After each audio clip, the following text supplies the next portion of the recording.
At U-726 on July 30th, 1943, Staff Sergeant Michael Arooth climbed into the tailgun position of B-17 Tondelayo, watching 18 Messerschmitt Bf 109s form up over Kassel. He was 21 years old, had 13 combat missions and 0 kills. The Luftwaffe had sent every available fighter to stop the 186. Bombers targeting the Henschel aircraft works. German pilots knew the pattern. American tail gunners waited. Defensive fire, conserve ammunition. The manual said, let them come close. Arooth decided, attack first.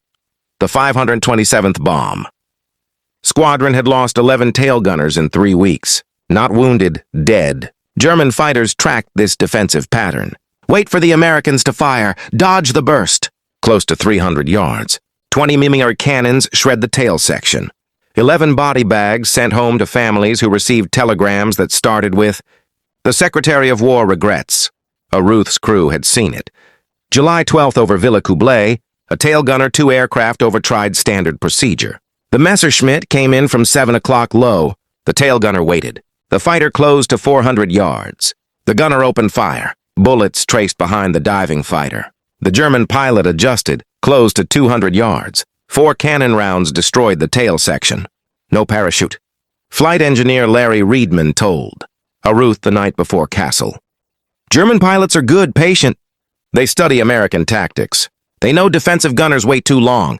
They'll tear you apart before you get one burst off. Arooth had watched his training instructor at Laredo Army Airfield demonstrate the twin 50 caliber Brownings. Maximum effective range was 1,000 yards.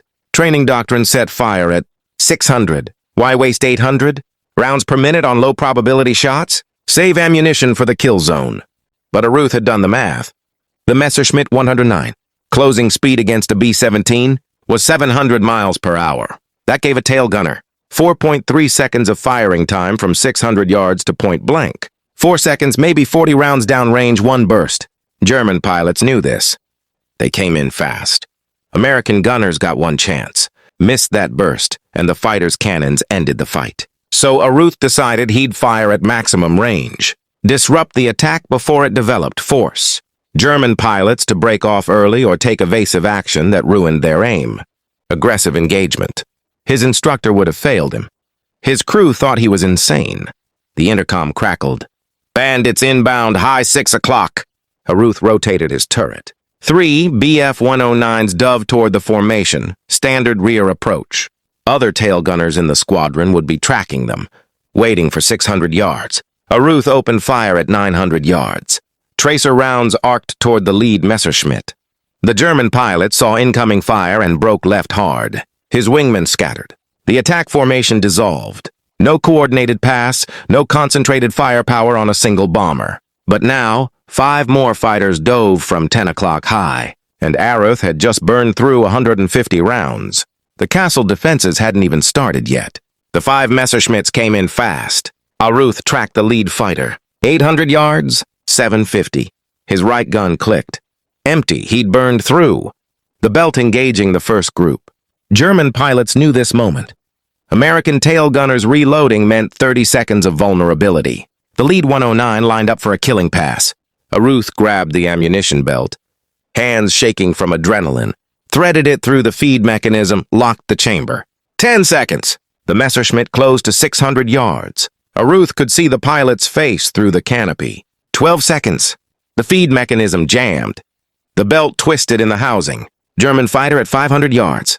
Cannon flashes erupted from the wings. 20mm rounds screamed past the tail section. 1. 15 seconds. Belt cleared. Arooth slammed the charging handle, swung the guns onto target. The Messerschmitt was at 400 yards, closing. Arooth opened fire. Both guns full burst.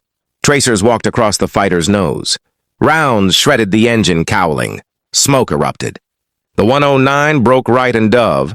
Probably a kill, no time to confirm. The remaining 4 fighters scattered. Attack broken. They'd expected an easy kill during the reload. Instead, they got aggressive fire from a gunner who should have been defensive. But the Kassel raid was 6 hours long, round trip. German fighters would be back. They always came back. Navigator Elmer Bendener's voice crackled over intercom. IP in 2 minutes. Flak zone ahead. The formation tightened.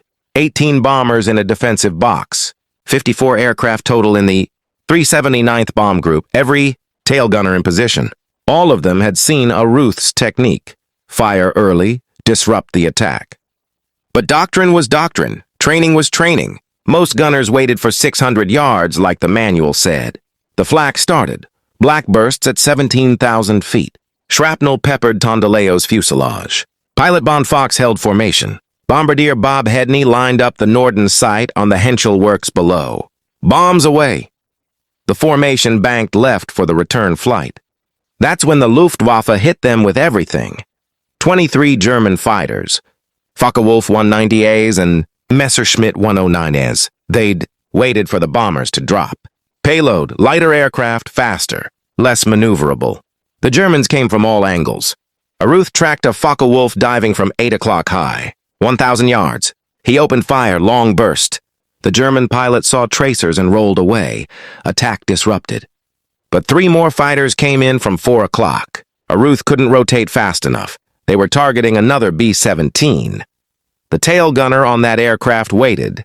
Defensive doctrine, 600 yards. The German fighters concentrated fire. The B-17's tail section disintegrated. The aircraft dropped out of formation, spinning. No parachutes. 10 men dead in 3 seconds.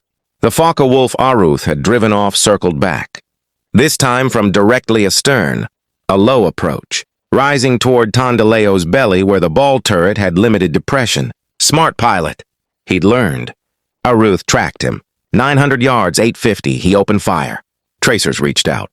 The Focke-Wulf kept coming, didn't break. German pilot committed. 700 yards. Arooth walked his fire. Rounds sparked off the fighter's armored windscreen. 600 yards. The Germans' cannons lit up. Both aircraft firing, closing. 500 yards. Cannon rounds tore into Tondelayo's tail section. A 20-millimeter shell detonated 2 feet from Arooth's left leg.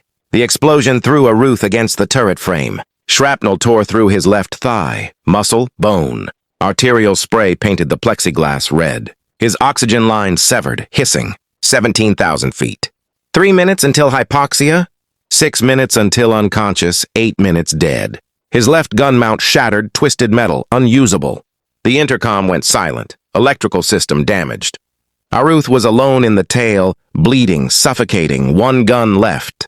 The Focke-Wulf that hit him rolled away, banking for another pass. But now 2 Messerschmitts dove from high 6 o'clock. They'd seen the damage. Wounded tail gunner. Perfect target. Arooth grabbed for his emergency oxygen bottle, clipped to the bulkhead 3 feet away. He reached. Pain exploded through his leg, shattered femur grinding. He couldn't extend far enough. The bottle stayed clipped, unreachable. His vision tunneled, hypoxia setting in. 90 seconds without oxygen at altitude. The Messerschmitts closed. 800 yards, 750. Standard doctrine said bail out. Wounded gunner. No oxygen, 1 gun.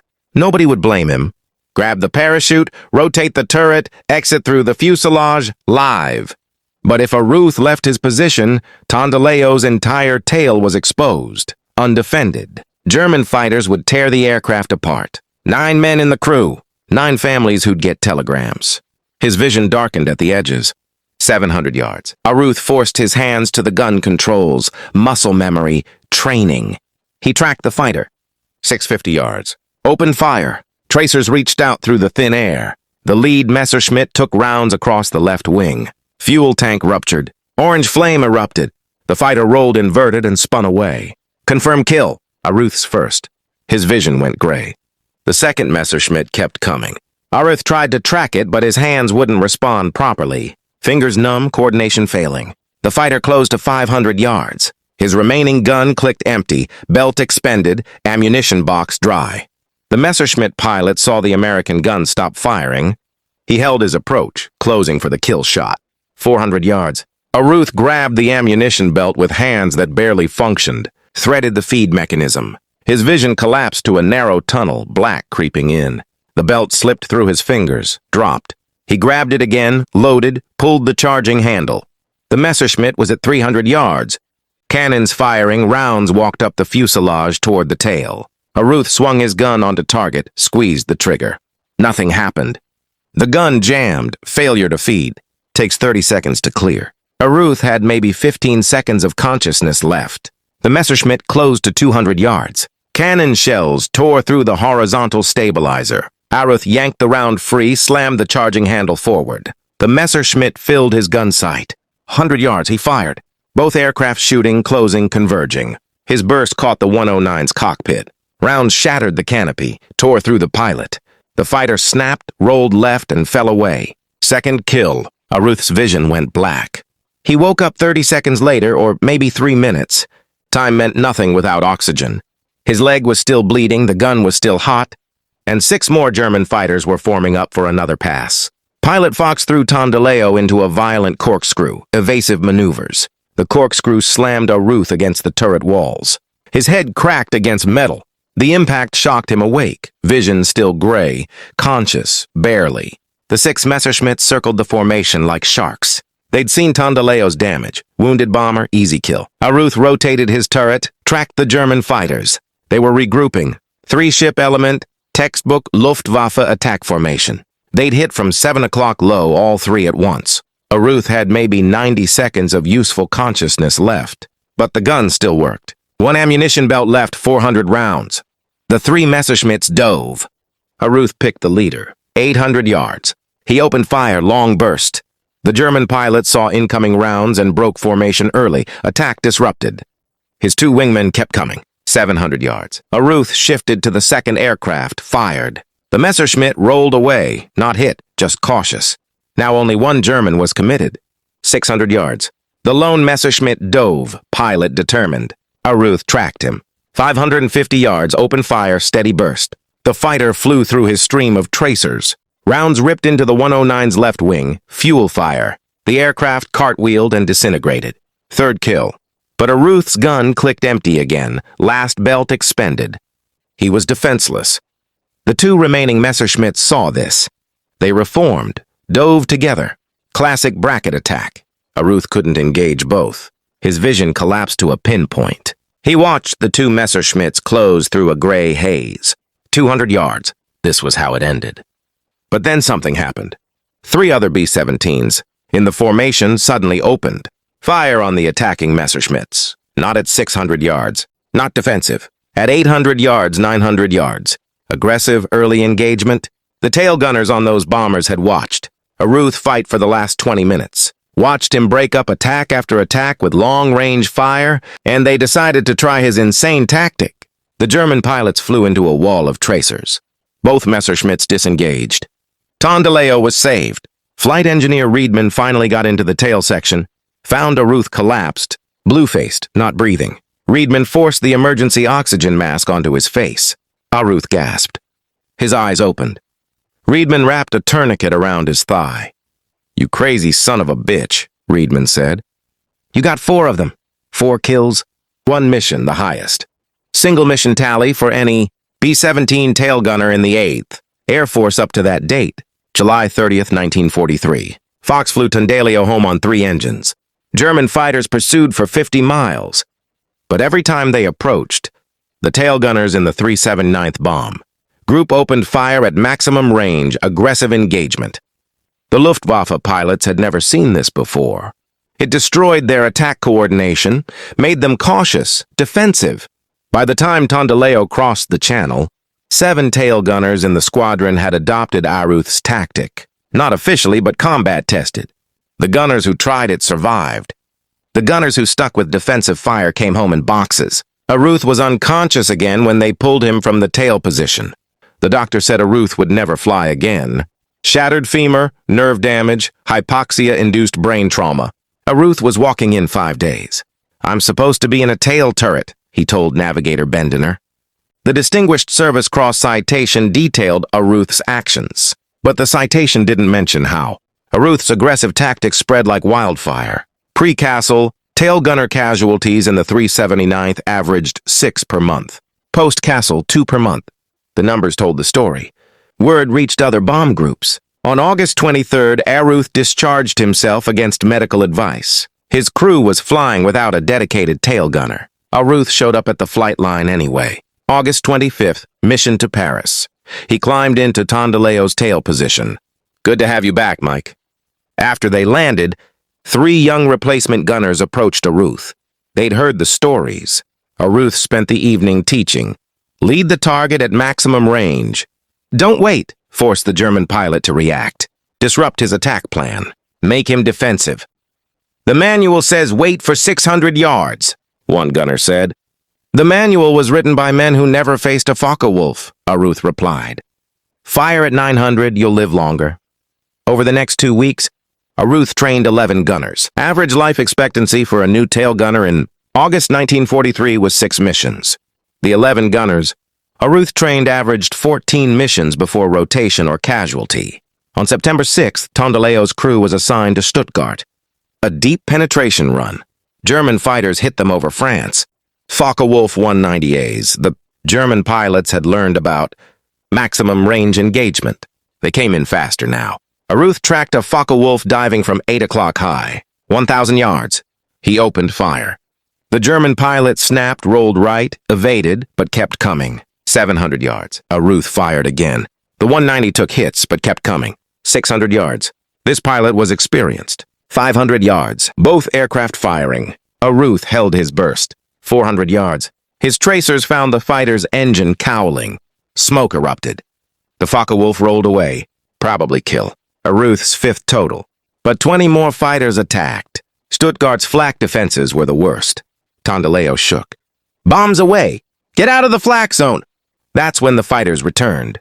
Messerschmitt 110s with 21-centimeter rockets. They launched from 2,000 yards beyond effective gun range. The rockets streaked toward the formation. One hit a B-17. The bomber disintegrated. Arooth fired, but the 110s stayed beyond range. The Luftwaffe was learning, adapting, maximum. Range disruption worked against fighters. Making gun